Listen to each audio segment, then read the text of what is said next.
کبھی سوچا ہے کہ ایک ایسی قوم جو پہاڑوں کو تراش کر محل بناتی تھی، جو کہتی تھی ہم سے زیادہ طاقتور کون ہے؟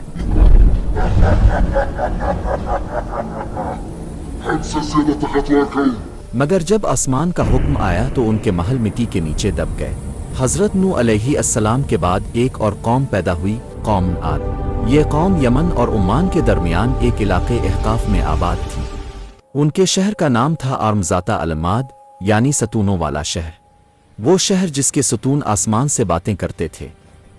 ان کے جسم پہاڑوں کی طرح مضبوط تھے، قد بادلوں کو چھوتے تھے، اور ان کا غرور آسمان کو چیر دیتا تھا۔ وہ کہتے تھے ہم ہی زمین کے وارث ہیں اور ہم ہمیشہ رہیں گے۔ ان کے شہر دور دور تک پھیلے ہوئے تھے۔ ان کے گھوڑوں کے پاؤں سے زمین گونجتی تھی۔ رات کو ان کے چراغوں کی روشنی میلوں دور سے دکھائی دیتی تھی، گویا ان کا شہر زمین پر رکھا ہوا ایک تاج ہو۔ وہ اپنی مجالس میں کہا کرتے تھے ہمارے جیسے لوگ